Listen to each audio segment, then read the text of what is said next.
Hello बच्चों। ध्यान दो बच्चों, साइंस का लेक्चर नंबर 2 है आपका। और सबसे पहले हमें देखना है कि आज हम आपको पढ़ाएंगे मॉलिक्यूल्स क्या होते हैं और मॉलिक्यूल्स में कितने प्रकार के मॉलिक्यूल होते हैं। सबसे पहले मॉलिक्यूल्स की बात करेंगे हम लोग। देखो बच्चों, पढ़ने के साथ साथ हमारे साथ एक और भी हॉबीज होनी चाहिए, आदत होनी चाहिए कि हम किस रास्ते पे जा रहे हैं या कैसे पढ़ रहे हैं, क्या करना चाहिए। देखिए, आज के समय में कोई भी चीज इम्पॉसिबल नहीं है। सभी की सभी चीज जो होती हैं बेटा, वो बहुत आसानी से पॉसिबल भी हैं और नहीं भी हैं। जैसे एक कॉन्सेप्ट है, आप वो काम करिए, भीड़ में खड़े होने वाला काम मत करिए कि आप भीड़ में खड़े होकर और भीड़ की संख्या बढ़ा रहे हैं। आप ऐसा काम करिए कि आपके लिए लोग भीड़ इकट्ठा करें।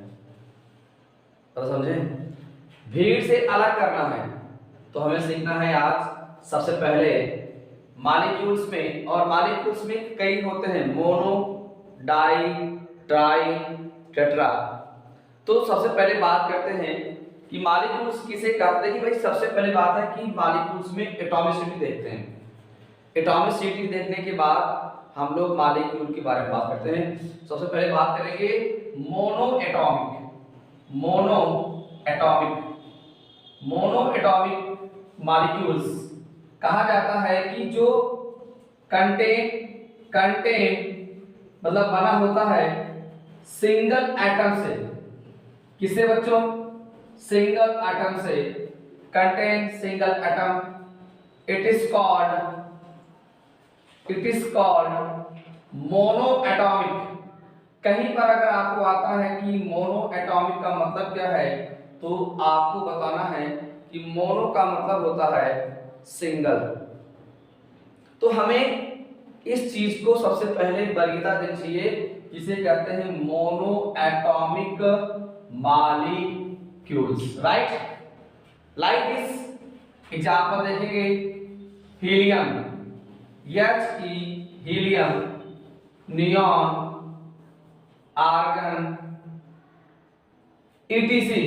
ये सारे के सारे आपस में मोनो एटॉमिक मॉलिक्यूल्स हैं बच्चों। तो मैंने कहा कि कोई चीज अगर सिंगल एटम से मिलकर बनी है तो उसे हम लोग कहते हैं मोनो एटॉमिक मॉलिक्यूल्स। तो आपको समझ में आ गया कि mono atomic molecules single atom से मिलकर बना है और इसी को हम लोग कहते हैं मोनो एटॉमिक। मैंने जैसा कि अभी आपको एग्जांपल बताया, हीलियम, नियॉन, आर्गन, या आपका मन कर रहा है तो आप पढ़ा लीजिए क्रिप्टॉन। क्रिप्टॉन, तो ये कई प्रकार के हैं आपके मोनो एटॉमिक मॉलिक्यूल्स। दूसरा जो आपका आता है जिसका नाम होता है diatomic molecules. Diatomic molecules, diatomic molecules का मतलब है कम से कम 2 एटम से मिलकर बने होते हैं। These molecules are contain 2 molecules. These molecules are contain 2 molecules. It is called, देखिए भैया हमारी भाषा जो है आपको समझ में आती है तो ज्यादा से ज्यादा इसको जो है आप बताने का प्रयास करेंगे कहां से अगर समझ में आता सर, और इसमें आप इंप्रूव करिए।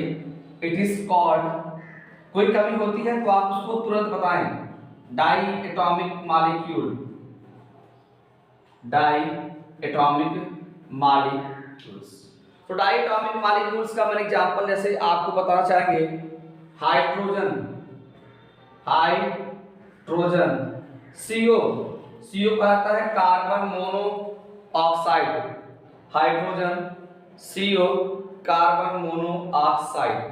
ठीक है, तो इतना आपको समझ में आ गया होगा कि डाई एटॉमिक मॉलिक्यूल्स कौन से होते हैं और वो मॉलिक्यूल्स किससे मिलके बने होते हैं, क्या कंटेन करते हैं।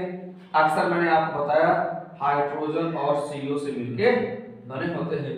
तो हमारा ये थोड़ा सा स्टार्टिंग का लेक्चर था मॉलिक्यूल के बारे में, तो आपको यहाँ पर जानना था। लेकिन ध्यान दीजिए कि जो मॉलिक्यूल है, अब आपको पढ़ा देते हैं सिर्फ एक और try atomic molecule. Try atomic molecule क्या होते हैं, इस पर हम लोग बात करेंगे। ट्राई एटॉमिक का मतलब होता है, ध्यान देंगे, try atomic molecules. Try atomic molecules का मतलब होता है these are contains 3 molecules या more than 2 molecules, right? 2 molecules या more than 2 molecules are, it is called as triatomic molecule. Like this O3 को कहा जाता है ओजोन, CO2 H2O, ध्यान देंगे, O3 को कहा जाता है बच्चों ओजोन।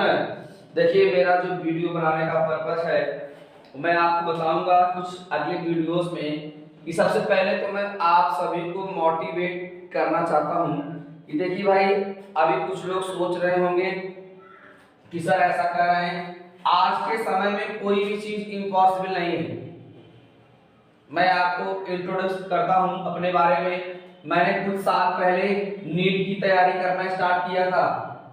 नीट जिसका मतलब होता है नेशनल एलिजिबिलिटी एंट्रेंस टेस्ट, राष्ट्रीय एकल पात्रता परीक्षा, जो कि इस नीट को एग्जाम को क्वालिफाई करने पर हम एमबीबीएस की तरफ रुझान होते थे। माताजी और पिताजी का सपना था कि हमारा बच्चा एमबीबीएस बने, लेकिन हमने इस रास्ते पर चलकर असफल का मुंह देखना पड़ा। तो जरूरी नहीं है कि हर इंसान जो काम करता है उसमें सफल ही हो जाए, लेकिन मेरी सोच जो है वो सोच ये है कि कोई भी बच्चा कुछ भी किसी भी समय बन सकता है। उसके लिए सही निर्देश होना चाहिए, सही लोगों के बीच में उठना बैठना चाहिए, सही लोगों से राय और मशवरा लेना चाहिए, और अच्छी बातों को सोच के अच्छी सोसाइटी के बीच में रहने से हम जो है अच्छी चीजों को गेन कर सकते हैं। बच्चों सबसे बड़ी मैं बताता हूँ, ये जो नीट है, जो डॉक्टर बनने का सपना है, ये बहुत तो हमारा एक फ्रेंड था, हमारे साथ पढ़ता था। मैं ये नहीं कहूँ मुझे बहुत केमिस्ट्री आती है, लेकिन मुझे याद है वो थोड़ा सा पढ़ने में वीक था। जब वो पढ़ने में वीक था तो हम लोग हमारे पास हमारे कमरे पढ़ने आता था, हम दोनों साथ में पढ़ते थे। लेकिन मैंने कुछ ऐसी परिस्थितियां क्रिएट हो गई कि मैं तैयारी छोड़ दिया, और तैयारी छोड़ने के बाद वो लगा रहा, और फिजिकल हैंडीकैप होने के नाते आज वो एमबीबीएस में सिलेक्शन ले लिया। एमबीबीएस बहुत बड़ी चीज है बेटा, चाहे आपका सपना आईआईटी का हो, चाहे सपना आपका एमबीबीएस का हो, आपका सपना आईएएस का है, पीसीएस का है, कुछ भी है, सब पॉसिबल है। लेकिन इसके लिए एक ही चीज है, रेगुलरिटी, रिदम, कंसंट्रेशन, डिसिप्लिन, ज्यादा से ज्यादा चीजों को मेमोराइज करना, समय देना, तो आपको सफलता से कोई रोकने वाला इस धरती पर पैदा नहीं है। तो अब अगर आपका बहुत ही बैड लक होगा तभी आप सफल नहीं हो पाएंगे बच्चों। तो मेरे इस वीडियो में मैंने आपको जो बताया है, मैं चाहता हूं कि ज़्यादा से ज़्यादा आप उसको सब्सक्राइब करें, लोगों के बीच में शेयर करें। मेरा एक छोटा सा चैनल है, और मैंने आपको बताया भी था कि मेरी कोचिंग का नाम है CGS कोचिंग नौपड़वा, जो कि एक डिस्ट्रिक्ट है जिसका नाम है जौनपुर। वहाँ पर ये कोचिंग बेटा उपस्थित है। तो हम लोग ये संस्था चलाते हैं, कुछ बच्चों को पढ़ाने लिखाने और भी चीज़ों का काम हम लोग यहाँ पर सिखाने का, मतलब पढ़ाने लिखाने की बातें की जाती हैं। तो कभी कभी पढ़ने के साथ साथ हमें मोटिवेशनल जैसी चीज़ों को भी ध्यान में देना चाहिए। सबसे चीज है, जब तक आप खुद से मोटिवेट नहीं होंगे, जब तक आपके पास वो इंटरनल एनर्जी नहीं क्रिएट होगी, कुछ नहीं कर पाएंगे। पैसा ही सब कुछ नहीं है बेटा। इंटरनल एनर्जी का मतलब है कि आपके अंदर एक चाहत होनी चाहिए, एक आपके अंदर मोहब्बत होनी चाहिए, यार मुझे ये काम करना है, मुझे ये चीज बनना है। और इसके लिए सबसे बड़ी बात होती है क्या बेटा? लगन। लगन जब तक आपके दिमाग में नहीं रहेगा तब तक आप कोई काम नहीं कर पाएंगे। तो ज़्यादा से ज़्यादा आप इस वीडियो को शेयर करें और लोगों के बीच में बताएं।